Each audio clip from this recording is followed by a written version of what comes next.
وعن ابی بصیر قال سمعت ابا عبداللہ علیہ السلام یقول من احب ان یکون مسکنہ فی الجنہ وماواہ الجنہ فلا یدع زیارت المظلوم قلت ومن ہوا قال الحسین بن علی صاحب کربلا من اتاہ شوقا الیہ وحب رسول اللہ صلی اللہ علیہ وآلہ وسلم وحب فاطمۃ علیہ السلام وحب امیر المؤمنین علیہ السلام عقدہ اللہ تعالی علی موائد الجنہ یاکل معہم والناس فی الحساب صلوات۔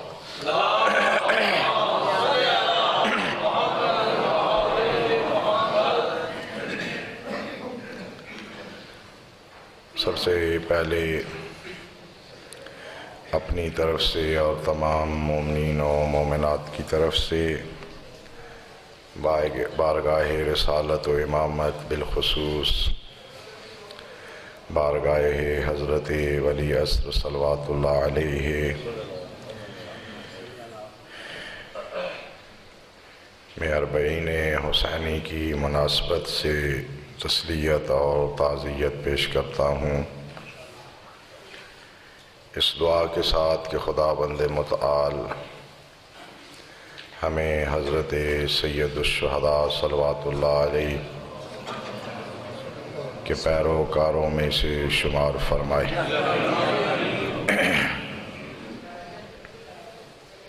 اسی مناسبت سے حضرت امام صادق صلوات اللہ علیہ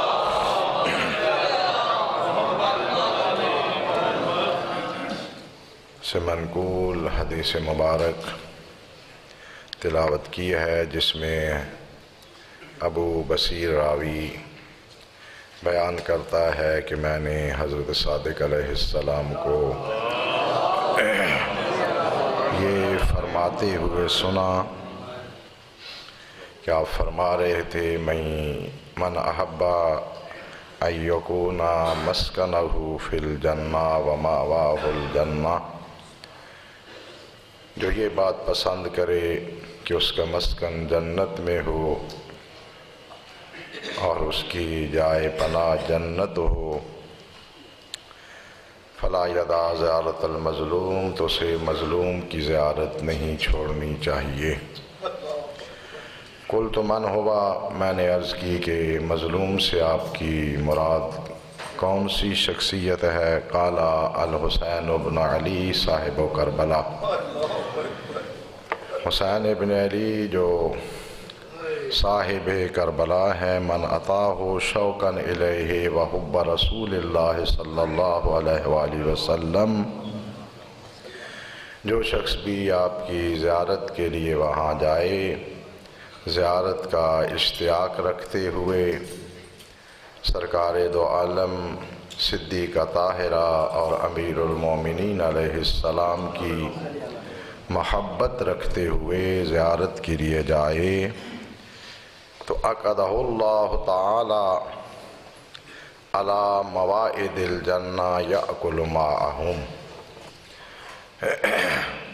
بڑے قابل توجہ الفاظ ہیں کہ خداوند متعال اس شخص کو جنت کے دسترخوانوں پر بٹھائے گا اور وہ انہی حضرات کے ساتھ کھانا کھائیں گے، والناس فی الحساب، جبکہ ابھی تک لوگ محشر میں کھڑے حساب و کتاب میں مصروف ہوں گے، یعنی لوگ ابھی میدان حشر میں حساب و کتاب کے مراحل میں کھڑے ہوں گے، تو حضرت کی زیارت کرنے والے شخص کو خداوند متعال جنت کے دسترخوانوں پر بٹھائے گا اور وہ اہل بیت کے ہمراہ کھانا کھانے میں مصروف ہوگا۔ اس سختی اور شدت کے لمحات میں کہ جہاں انسان کو اپنے آپ کی خبر نہیں ہوگی، مشہور و معروف حدیث ہے، شاید ذہنوں سے محو ہو گئی ہو کہ جب سرکار دو عالم نے یہ ارشاد فرمایا تھا کہ قیامت والے دن لوگ ننگے اور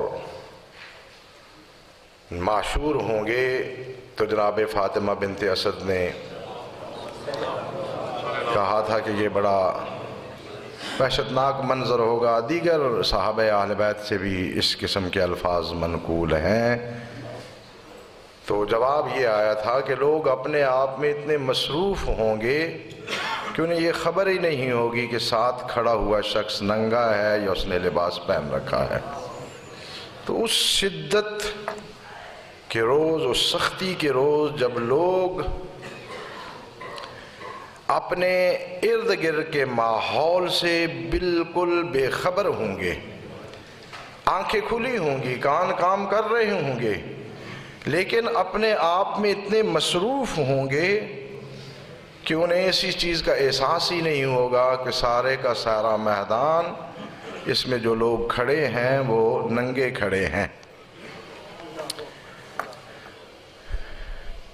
یہ زمین کا ٹکڑا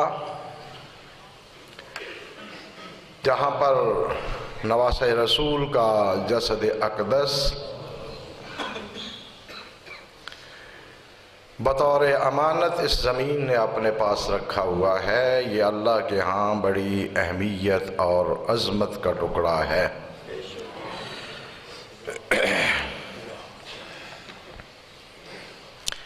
حضرت صادق علیہ السلام نے اس کی اہمیت کے متعلق ارشاد فرمایا کہ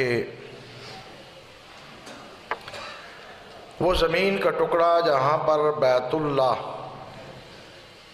موجود ہے، اس نے کسی وقت یہ فخر کیا زمین کے دوسرے ٹکڑوں پر، من مثلی وقد بنیا بیت اللہ علی ظہری یعطینی من کل فج عمیق، من کل فج عمیق، یہ قرآن کریم کے الفاظ ہیں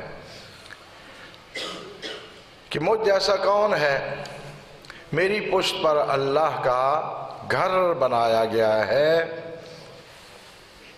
اور ہر طرف سے لوگ اس گھر کی زیارت کے لیے آتے ہیں، میرے پاس آتے ہیں۔ وَجُعِلْتُ حَرَمَ اللَّهِ وَأَمْنَهُ، خداوند متعال نے مجھے اپنا حرم قرار دیا ہے اور امن کی جگہ قرار دی ہے۔ فَأَوْحَى اللَّهُ إِلَيْهَا، تو خداوند متعال نے اس خانہ کعبہ کی زمین کو وحی فرمائی، ان کفی و کری ما فضل ما فضلت به فیما اعطیت ارض کربلا الا بمنزلت العبرت غرست فی البحر فحملت من ماء البحر۔ اللہ تعالیٰ نے ارشاد فرمایا کہ اپنی جگہ ٹھہر جا، ذرا سکون سے کام لے،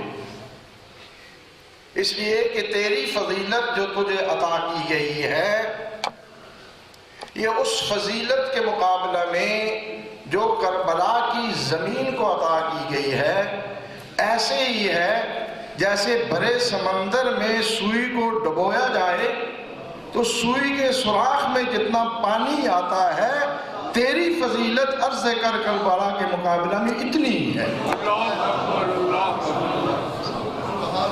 محمد وآل محمد صلی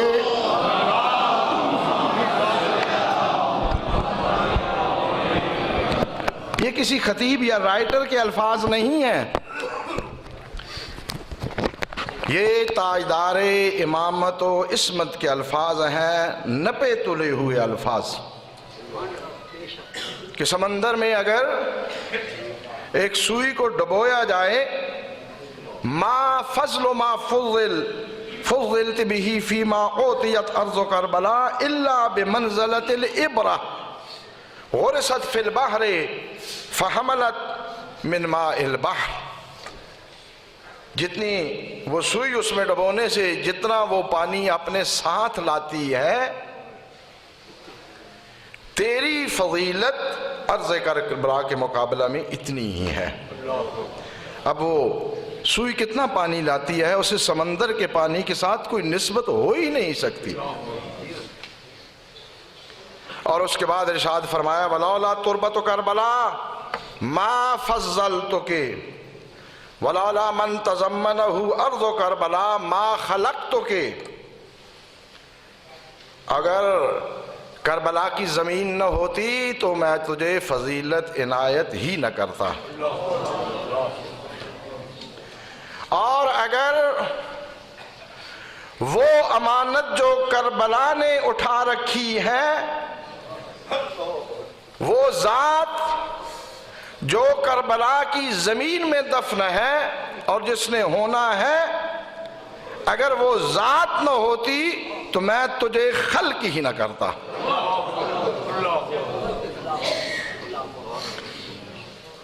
ولولا من تضمنہ ارض کربلا ما خلقتک، تو تجھے خلق ہی نہ کرتا۔ ولا خلقت البیت الذی بہ افتخرت، اور نہ میں اس گھر کو خلق کرتا جس کی وجہ سے تو فخر و مباحات کر رہی ہے۔ اس گھر کی خلقت بھی اسی کے صدقہ میں ہے جو عرض کربلا کی امانت ہے۔ فقری واستقری وکونی ذنبا متواضعا ذلیلا مہینا غیر مستنکف ولا مستکبر لارض الکربلا والا سخت بک وحویت بک فی نار جہنم۔ میں عربی متن پڑھ رہا ہوں، کسی صاحب کو کوئی شبہ ہو تو ان الفاظ کا خود جا کے لغت میں معنی دیکھ سکتا ہے یا کسی عربی دان سے ان کا معنی سمجھ سکتا ہے۔ اپنی جگہ پہ ٹھہر جا۔ ذنب دم کو کہتے ہیں، اور دم جو ہے وہ اس حیوان کے تابع ہوتی ہے۔ حیوانات کی دم ان سے مکھیاں اڑانے کے کام آتی ہے، یہی کرتے ہیں نا، جگہ صاف کرتے ہیں جہاں پہ بیٹھنا ہوتا ہے۔ تو فرمایا کہ تو کربلا کی زمین کے لیے ایک دم کی مانند ہے، لہذا اس کے مقابلے میں متواضع رہ، اور اس کے مقابلے میں بزرگی اور بڑھائی کا اظہار نہ کر۔ اور پھر دھمکی لگائی وَإِلَّا سُخْتُ بِكَ وَحَوَيْتُ بِكَ فِي نَارِ جَہَنَّمْ، اگر باز نہ آئی تو پھر تجھے برباد کر دوں گا اور جہنم کی آتش کے سپرد کر دوں گا۔ یہ ہے کربلا۔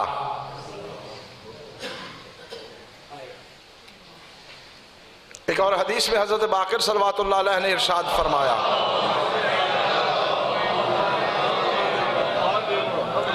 خلق اللہ تعالی ارض کربلا قبل ان یخلق ارض القعبہ باربعۃ وعشرین الف عام، کہ خداوند متعال نے کربلا کی زمین کو خانہ کعبہ کی زمین کے خلق کرنے سے 24,000 سال پہلے خلق کیا۔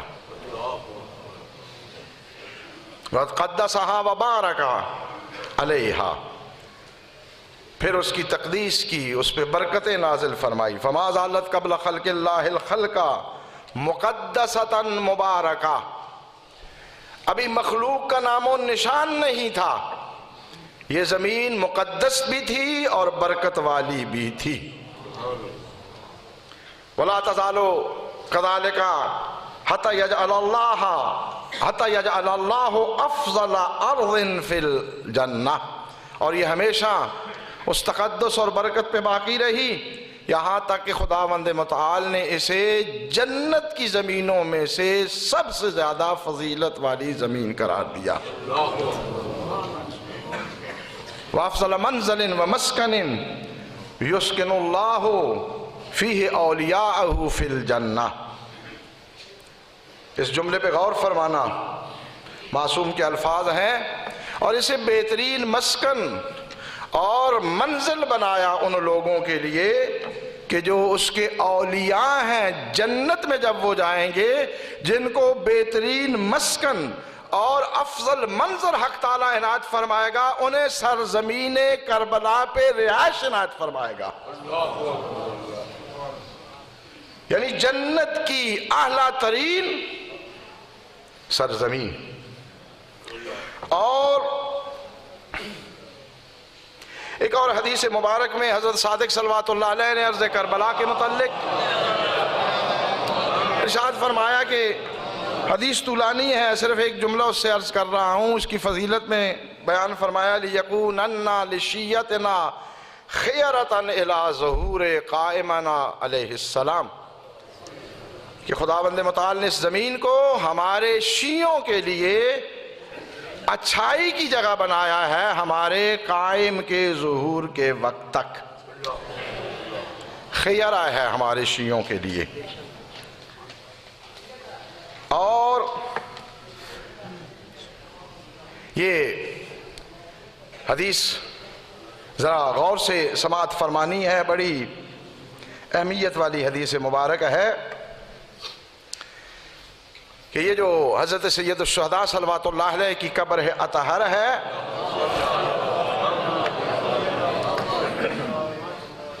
ائمہ اہل بیت علیہ السلام کے نزدیک یہ قبر وہ جگہ نہیں ہے جہاں وہ جالی لگی ہوئی ہے، یہ جگہ نہیں ہے، بلکہ اس جگہ کے 25 ہاتھ چاروں طرف حضرت کی قبر شمار ہوتی ہے. 25 ہاتھ یعنی 12.5 گز ہر چار طرف. کہ اسحاق بن عمار بیان کرتے ہیں کہ میں نے حضرت امام صادق صلوات اللہ علیہ کو یہ فرماتے ہوئے سنا، ان لموضع قبر الحسین علیہ السلام حرمہ معلومہ من عرفہا واستجار بہا اجیر، کہ حضرت سید الشہداء کی قبر اطہر کے لیے اللہ کے نزدیک ایک معلوم حرمت پائی جاتی ہے، احترام اور عظمت پایا جاتا ہے، کہ جو اس حرمت اور عظمت کی معرفت رکھتا ہو اور اس قبر اطہر کی پناہ لے تو اسے پناہ دی جاتی ہے. قلت فصف لی موضعہا، تو میں نے عرض کی کہ مولا اس قبر کی جگہ میرے لیے بیان فرمائیں، وہ جگہ کہ اگر اس کی معرفت پیدا کرتے ہوئے کوئی شخص وہاں پناہ لے تو اسے اللہ کی طرف سے پناہ ملتی ہے. جو التفداق قال امسح من موضع قبرہ الیوم، حضرت نے فرمایا کہ جہاں پر یہ قبر واقع ہے وہاں سے پیماش کریں. فمسح 25 ذراعا، 25 ہاتھ من ناحیت رجلہ، قبر اطہر کے پائنتی کی طرف سے، و25 ذراعا من خلفہ، اور 25 ہاتھ اس کے پیچھے سے، و25 ذراعا مما یلی وجہہ، اور 25 ہاتھ جس طرف حضرت کا چہرہ اقدس ہے، و25 ذراعا من ناحیت راسہ، اور سر کی طرف سے بھی 25 ہاتھ آپ پیماش کریں.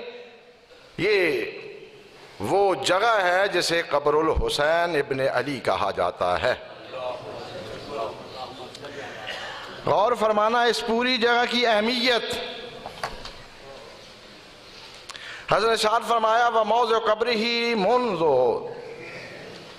یوم دفن روضۃ من ریاض الجنہ. بڑی فضیلت والی یہ سرزمین تھی. یہ الفاظ بڑے قابل غور ہیں. ہم نے فرمایا جب سے حضرت سید الشہداء صلوات اللہ علیہ کو اس جگہ پہ دفن کیا گیا ہے، یہ جنت کے باغوں میں سے ایک باغ ہے. بڑا یہ مہم لطیف سی بات ہے. جو بھی اعمال خیر کرتے ہیں انہیں جنت کی نعمتیں پانے کے لیے جنت میں جانے کی تکلیف ہے. وہ جنت میں جائیں گے، جنت کی سرزمین میں، جنت کی آبادی میں انہیں وہ نعمتیں پہنچائی جائیں گی۔ پوری مخلوقات میں نواسۂ رسول کی یہ خصوصیت ہے کہ خداوند متعال نے یہ بھی زحمت نہیں دی حضرت سید الشہداء کو کہ وہ جنت میں تشریف لے آئیں، بلکہ جنت کو لا کر وہاں حاضر کر دیا۔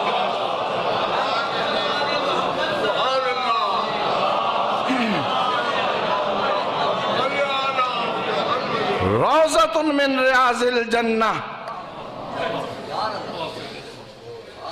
جنت کے باغوں میں سے اب بھی ایک یہ باغ ہے۔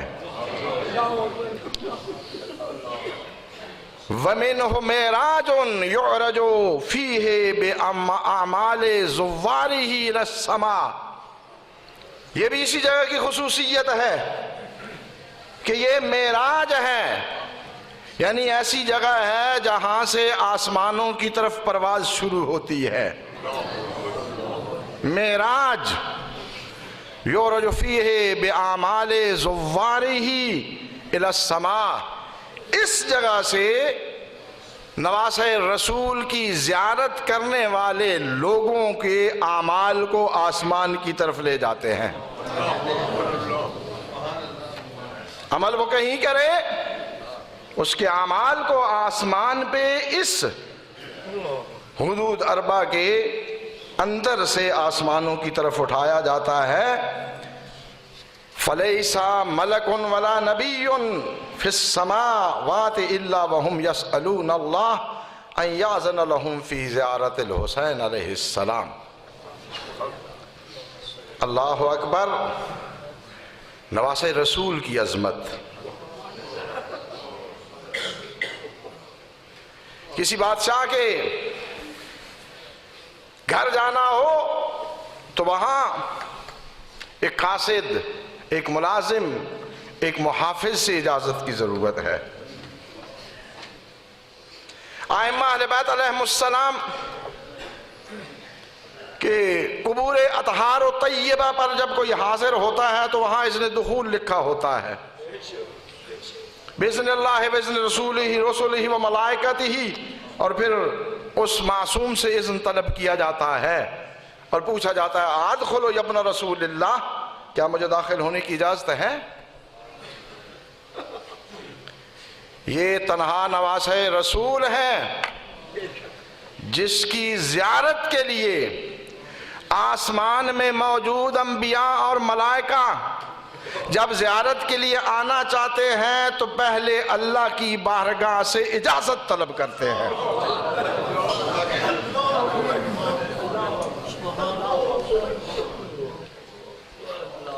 وہاں سے اجازت ملتی ہے تو پھر نواسۂ رسول کی قبر اطہر کی زیارت کا شرف حاصل کرتے ہیں۔ فَلَيْسَ مَلَكٌ وَلَا نَبِيٌّ فِي السَّمَاوَاتِ، آسمانوں میں کوئی نبی یا فرشتہ نہیں الا وہم یسألون اللہ ان یأذن لہم فی زیارت الحسین علیہ السلام، مگر وہ اللہ کی بارگاہ میں یہ دعا کر رہے ہوتے ہیں، یہ سوال کر رہے ہوتے ہیں کہ انہیں نواسۂ رسول کی قبر کی زیارت کی اجازت مل جائے۔ ففوج ینزل وفوج یعرج، اس منبع انوار، اس قبر اطہر کی کیفیت یہ ہوتی ہے کہ ملائکہ کی فوج آ رہی ہوتی ہے اور ملائکہ کی فوج واپس جا رہی ہوتی ہے۔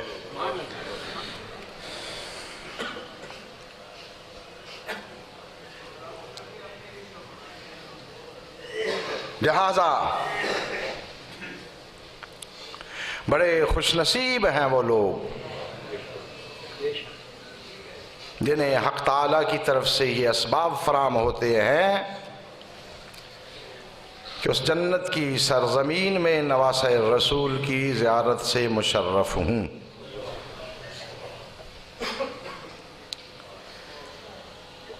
بہت بڑے موثق راوی ہیں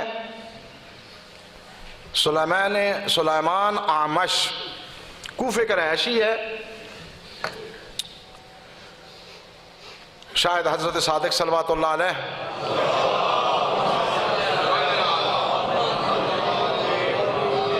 سے روایت کرنے والوں میں سے ہے، یا شاید حضرت کاظم صلوات اللہ علیہ کے، بہرحال آئمہ کے سے احادیث نقل کرنے والے حضرات میں یہ شامل ہے۔ یہ کہتا ہے میرے ہمسائے میں ایک شخص تھا رہتا، اور شب جمعہ میں اس کے پاس جاتا تھا، اس سے گفتگو ہوتی تھی۔ تو ایک دفعہ میں گیا تو میں نے اس سے پوچھا کہ تیرا زیارت حسین علیہ السلام کے متعلق کیا خیال ہے؟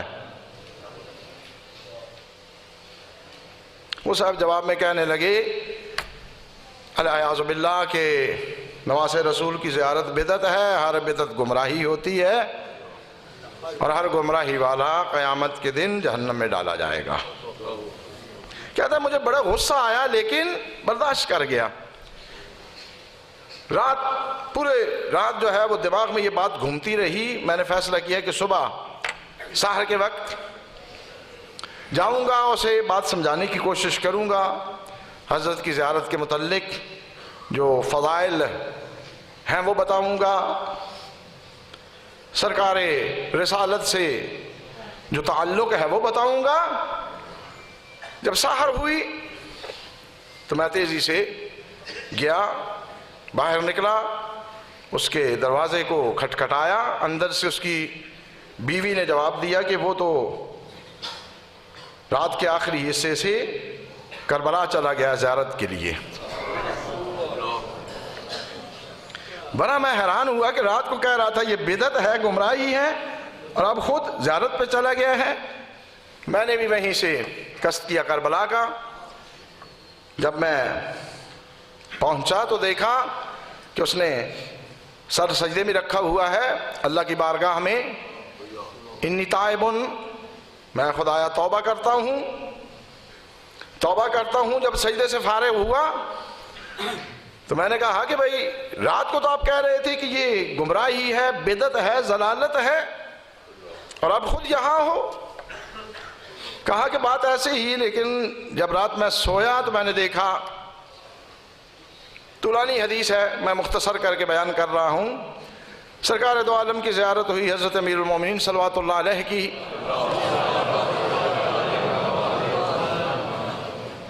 اور اس کے الفاظ کے مطابق 3 دن کے فاصلے تک نور کی شعائیں پھیلی ہوئی تھیں۔ اچانک میں نے محسوس کیا کہ آسمان سے ایک ناقہ نور نازل ہو رہی ہے، ہماری ہے، پتہ چلا اس میں 2 خواتین سوار ہیں۔ پھر میں متوجہ ہوا ایک شہزادے کی طرف، پوچھا کون ہے؟ مجھے بتایا گیا کہ یہ حسن ابن علی علیہ السلام ہیں۔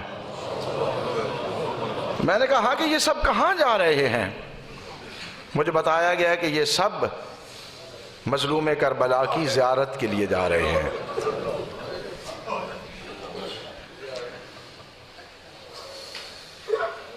پھر میں نے اچانک دیکھا کہ آسمان سے رکے گر رہے ہیں، بارش ہو رہی ہے رکوں کی۔ رکا کہتے ہیں یہ چھوٹا سا کاغذ جسے ہم خط کہتے ہیں، رکعات اور رکع کی بارش ہو رہی ہے۔ میں جس صاحب سے پوچھ رہا تھا میں نے پوچھا کہ یہ کیا ہے؟ اس شخص نے کہا کہ یہ تحریر ہے ان لوگوں کے لیے جہنم سے برآت کی جو شب جمعہ نواس رسول کی زیارت کرتے ہیں۔ شب جمعہ جو زیارت کرتے ہیں ان کے لیے یہ حق تعالیٰ کی طرف سے جہنم سے آزادی کی رسید ہے۔ تو میں نے کہا کہ بھائی میرا رکا بھی مجھے دے دو۔ تو اس نے جواب دیا کہ نہیں، ایسے تو یہ نہیں ملے گا، تو زیارت کو بدعت کہتا ہے، یہ رکا حاصل کرنا چاہتے ہو تو پہلے اس زیارت کی عظمت کا عقیدہ پیدا کرو، اور پھر کربلا میں جاؤ اور زیارت سے مشرف ہوں تو پھر آپ کو بھی یہ رکا مل جائے گا۔ خواب سے مرغوب ہو کے بھاگا اور اب یہی ہوں۔ تو بندے نے کہا کہ اب زیارت کر چکا ہے، اب چلو گھر۔ کہنے لگا نہیں اب گھر کیا جانا ہے، میں تو اتنے تک یہاں رہوں گا یہاں تک کہ میری روح میرے بدن سے جدا ہو جائے۔ اب یہی، اب سارا وقت ساری زندگی ہی قبر حسین پہ گزاروں گا۔ بہت سی باتیں احادیث میں لکھ کے لے آیا تھا لیکن وقت ختم ہو گیا ہے، صرف ایک چیز کی طرف اشارہ کرنا مقصود ہے۔ میں جب بھی باتیں کرتا ہوں اولاً تو میری بات کوئی سمجھتا نہیں ہے، نہ کوئی اور سے سنتا ہے، اپنی مرضی سے آگے جا کے بیان کرتے ہیں، اور کچھ پھر ایسے سنگ دل دشمنان دین جو اس تاڑ میں بیٹھے ہوتے ہیں کہ کوئی تروڑ مروڑ کے ہمیں بات بتائی جائے اور اس پہ اپنی شرح لگائی جائیں، گالیاں نکالی جائیں، جو کسی کے دل میں آتا ہے۔ چونکہ مولوی سے ہر بندے کو نفرت ہوتی ہے، صرف آپ کو ہی نہیں ہے، گھر والوں کو بھی نفرت ہوتی ہے، چونکہ ہر بندہ یہی سمجھتا ہے کہ میرے کام کی میں جو رکاوٹ ڈال رہا ہے وہ مولوی ہے، لہذا اس لیے اس نے تو نفرت کرنی ہی ہوتی ہے۔ پھر غلطی نہ ہو سب سے زیادہ جو ہے وہ جھوٹ مولویوں پہ ہی بولا جاتا ہے۔ اور میرے لیے تو ماشاءاللہ جیسے اللہ پاک وہ کہتے تھے انگریز دور میں انگریز انعام دیتا تھا کہ اس کو 7 خون معاف کر دیے، اسی طرح جیسے اللہ سے یہ لوگ جو ہیں وہ رسیدیں لے کے آئے ہیں کہ جتنا جھوٹ ہو اس کے خلاف بولنا چاہیے، ثواب ملے گا۔ میں جتنی تنقید کرتا ہوں مذہب کے دفاع کے لیے کرتا ہوں، میں اس کا قائل ہوں کہ جب آپ عبادت کے طور پہ انجام دے رہے ہیں ان کام تو ان کو عبادت ہی رہنے دے، اپنی بڑھائی کا ذریعہ نہ بنائیں، یہ اپنی مونچھوں کو تو دینے کے لیے کام نہ کریں، یہ عبادت ہے، عبادت کو عبادت رہنے دیں۔ سال ہا سال سے رو رہا ہوں کہ بھائی شب عاشور کے دن کم از کم چرغے نہ اڑائیں، قورمے نہ اڑائیں۔ یہاں ہمارے محلے میں جو کرتے ہیں فردن کو کہا بھی کہ یار اس دن دال روٹی دال چاول دے دے، نہیں جی کوئی آتا نہیں ہے جب تک اس میں باکرا گوشت نہ ڈالا جائے۔ تو میں نے کہا کہ یہ آپ معصوم کو خوش کرنے کے لیے اگر کر رہے ہو تو پھر اس میں کیا ہے، کوئی آتا ہے نہیں آتا، اس سے آپ کو کیا تعلق؟ خود نمائی کے ذرائع بنا دیے گئے ہیں عبادتیں، اپنی بڑھائی کے ذرائع۔ خدا را یہ حدیث مبارک جو ہے وقت نکل گیا ہے، مختصر کر کے عرض کر رہا ہوں، اسے ذرا سماعت فرمانا۔ حضرت اسماعیل سلام اللہ علیہ اپنی بکریوں کو لے کر حضرت ابراہیم کے فرزند کربلا سے گزر ہوا، چروایا ساتھ تھا، وہاں شاید 1 یا 2 دن کا قیام کیا، تو چرواہے نے آ کے شکایت کی کہ جب سے ہم اس سرزمین میں آئے ہیں اس گھاٹ سے، جو فرات کی گھاٹ ہے، اس سے بکریاں پانی نہیں پی رہی ہیں، بھیڑیں اور بکریاں جتنے اوقات سے ہم یہاں ہیں کوئی گھاٹ کی طرف جاتی ہی نہیں ہے، نہ کسی نے پانی پیا ہے۔ تو حضرت پریشان ہو گئے، بارگاہ ربوبی میں عرض کی خدایا کیا ماجرا، یہ میرا ریوڑ یہاں سے پانی نہیں پی رہا۔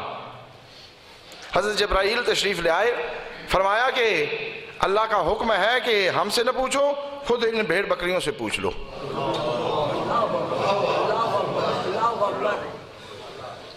تو ان کو حضرت نے خطاب کیا کہ کیا وجہ ہے کہ جب سے آئی ہیں اس گھاٹ پہ آپ نے پانی نہیں پیا ہے؟ تو انہوں نے بیک زبان ہو کر فصیح زبان کے ساتھ جواب دیا جو روایت میں وارد ہوا ہے، قد بلغنا، ہمیں یہ اطلاع پہنچی ہے کہ ان ولدک الحسین سبط محمد صلی اللہ علیہ وآلہ وسلم یقتل ہنا عطشانا، یہ ہمیں بتایا گیا ہے کہ اس جگہ پہ آپ کی اولاد میں سے سرکار رسالت کے نواسے کو یہاں پر پیاسا قتل کیا جائے گا، یہ ہمیں بتایا گیا ہے۔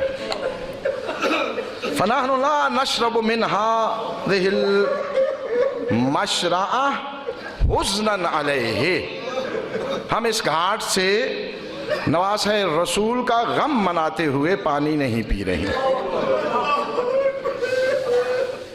ابھی واقعہ نہیں ہوا تھا، واقعہ تو سینکڑوں سال اس کے بعد ہوا ہے۔ تو ایک بے زبان جانور کو اس کا احترام ہے کہ جتنے اوقات انہوں نے وہاں گزارے، جتنا وقت وہاں گزارا، فرات سے پانی نہیں پیا، اس لیے کہ سال ہاں سال بعد میں سبط پیغمبر نے یہاں پیاسا شہید ہونا ہے۔ آپ کو شرم نہیں آتی کہ محب اہل بیت اپنے آپ کو کہتے ہو؟ اور شب عاشور اور روز عاشور بھی آپ عیاشیوں میں مصروف ہوتے ہیں۔ سارا سال ان کے نام پہ مرغے اور چرغے اڑاتے ہو، ایک رات یا ایک دن اگر یہ کام نہ کیا جائے تو آپ کی پہلوانی والی صحت میں کوئی فرق نہیں آئے گا۔ اور اس کے بعد فسأل عن قاتلہ، تو حضرت اسماعیل نے ان بھیڑوں سے پوچھا کہ ان کا قتل کرنے والا کون ہے؟ فقالت یقتلہ لعین اہل السماوات والارض والخلائق اجمعین، کہ انہیں شہید کرنے والا وہ شخص ہے جو زمین و آسمان اور تمام مخلوقات کے نزدیک ملعون ہے۔ فقال اسماعیل اللہم لعن قاتل الحسین علیہ السلام، تو پھر حضرت اسماعیل نے بارگاہ ربوبی میں حضرت کے قاتل پر لعنت فرمائی۔ یہ فیشن نہیں ہے، یہ روایت نہیں ہے، یہ رسم نہیں ہے، یہ عبادت ہے، اور وہ اہل بیت علیہ السلام سے، نواسہ رسول سے محبت اور مودت کے اظہار کا ذریعہ ہے۔ اسے اپنی بڑھائی کے لیے میں نے دیکھا ہے خود، چونکہ میں اب بیمار ہوں، اب تو نہیں کر سکتا، میں خود ماتم کرتا رہا ہوں اور حلقوں میں کھڑے ہو کے کرتا رہا ہوں۔ میں نے دیکھا ہے یہاں جو آتی ہیں بڑی بڑی وہ کلندری لنگر کھانے والی یہاں سنگتیں جو آتی ہیں، ان کا ایک بیچ میں الیاذ باللہ شہزادہ علی اکبر بنا ہوتا ہے، صرف پان کھا رہا ہوتا ہے اور آرڈر کر رہا ہوتا ہے۔ مجھے یاد ہے کہ میں مسجد میں آیا ایک دفعہ، تو ایک صاحب جو ہے، ایک بندے نے مطہر پکڑی ہوئی ہے، ایک نے ان کا تھوکدان پکڑا ہوا ہے، وہ بیچ میں ٹہل رہے ہیں۔ یہاں آئے، ان کو جو ہے اب ملنگ جو ہے ادھر ادھر بیٹھ گئے، ان کی خدمت کر رہے ہیں۔ میں نے ایک کو بلایا، میں نے کہا جی یہ صاحب جو ہے جناب علی اکبر کی شادی پہ آئے ہیں؟ کہا جی کیوں؟ میں نے کہا ہاں کہ بھئی پورے حلقے میں نہ اس نے ماتم کیا ہے نہ کچھ، صرف ٹہل رہا ہے بیچ میں۔ جی یہ ہمارے بابا سرکار ہیں، یہ سنگت کے سالار ہیں۔ بابا سرکار جو ہیں وہ نواسہ رسول کے غم میں اپنی سرکاری دکھانے آئے ہیں؟ جاؤ جہنم میں ایسے بابا سرکار جنہیں عزاداری کا احترام نہیں ہے، اور سارا سال اہل بیت کی محبت کے نام پہ لوگوں کو لوٹتے ہو اور سینے پہ ہاتھ مار کے کہتے ہو کہ ہم سے بڑا کوئی محب نہیں ہے۔ بے شرم و بے غیرتو، جنازوں پہ اسی طرح جاتے ہیں لوگ۔ گھر سے میت اسی روٹین سے اٹھائی جاتی ہے۔ فاسق و فاجر مرنے والے کے لیے آپ اس کی میت کا یہی احترام کرتے ہیں؟ الیاذ باللہ ثم الیاذ باللہ۔ جس ذات گرامی کہ غم میں عرش سے لے کر تحت الثری تک دنیا کی ہر مخلوق اس کے غم میں شریک ہے۔ یہ طاغیہ اور فرعون مزاج انسان اس کے غم کو بھی مذاق بناتے ہیں اور پھر ٹائٹل لگاتے ہیں اپنے سینے پہ کہ ہم جیسا تو کوئی نہیں مانتا۔ خدا کرے تم جیسا کوئی نہ مانے، اور خدا تمہیں تباہ و برباد کرے کہ صدیقہ طاہرہ صلوات اللہ علیہ کو پرچانے کی بجائے آپ اپنی سرداریاں دکھانے آتے ہیں، آپ اپنی بڑھائیاں دکھانے آتے ہیں۔ بڑے لوگوں کے ہاں جانے کا احترام ہوتا ہے۔ اللہ کے گھر میں اہل بیت علیہ السلام کے مخصوص جو جگہ ہوتی ہیں وہاں جب جایا جاتا ہے تو تواضع سے جاتے ہیں، انکساری سے جاتے ہیں، عاجزی سے جاتے ہیں، وہاں تکبر کے اظہار کے لیے نہیں جاتے. تکبر کا اظہار جو ہے وہ بادشاہوں کے اور حاکموں کو دفتروں میں ہوتا ہے، ان کے محلوں میں ہوتا ہے. مساجد اور اس قسم کی محافل یہ عاجزی، تواضع، انکساری کے اظہار کے لیے ہیں، تکبر کی جگہ نہیں ہے.